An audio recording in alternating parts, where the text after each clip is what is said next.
Now that you've seen all these lectures on interviewing, you probably feel a bit like this. And usually most interviewers feel like this during an interview.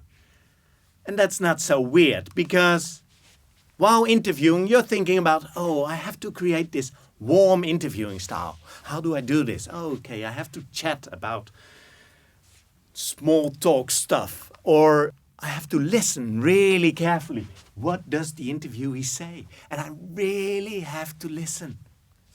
And it's hard while thinking about how to be warm, or when you're also thinking about, okay, what is this person saying? Is this relevant? He or she is talking about the aunt of an aunt of an aunt. Is this relevant? Probably not. You're probably also thinking about, okay, what's my next question? And usually novice interviewers keep on thinking about, okay, what's my next question? I prepared all those questions and now I forgot them. So what is my next question? You have to know your topic beforehand.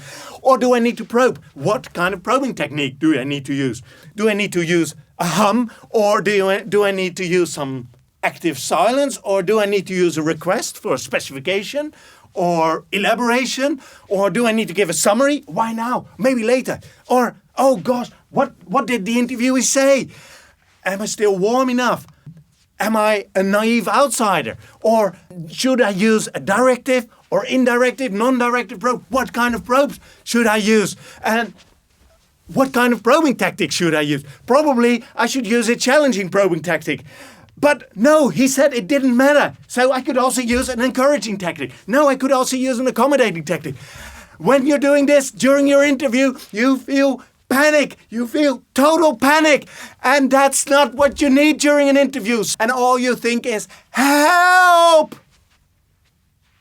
But what helps? What really helps beforehand is to be prepared. So watch these lectures. Read some books about interviewing.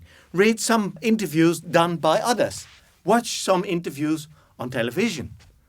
Even though they're journalists, they have another goal. They're not researchers, so they don't have a research goal. They don't want the complete amount of information. They usually want a scoop and in entertainment, but you can learn from watching them. So do that and watch these interviews with a technical point of view. How do they try to create rapport? Can you copy bits of that? How do they probe? What suggestive probes do they use? What indirective probes do they use? What probing tactics do they use? So be prepared simply by reading and so on.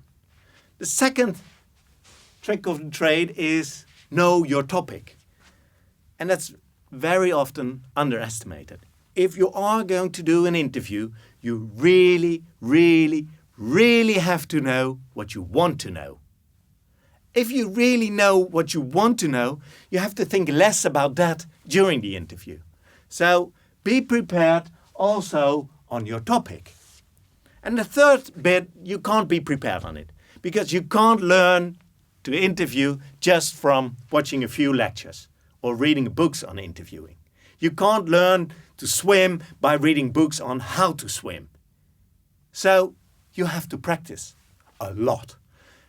Practice by doing interviews, by doing lots and lots and lots of interviews. And doing interviews, every time when you do an interview, you learn something new. And the panic really will get less. At first, it will be tremendous, but you learn by doing. And then you need to listen to these recorded interviews. You have to probably watch it even on video, or at least listen to the audio, and probably over and over again. What did you miss?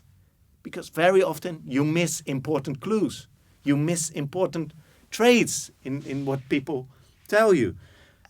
And what you also need to do is transcribe it, because by transcribe it, by getting very detailed on what you say, how you probe, how you interview, how you do this small talk, you learn a lot about yourself as an interviewer. You don't need to share that with the world. You just need to do the transcription for yourself and learn from it, from yourself. So practice a lot. You won't learn how to interview just by watching these lectures. I'm sorry.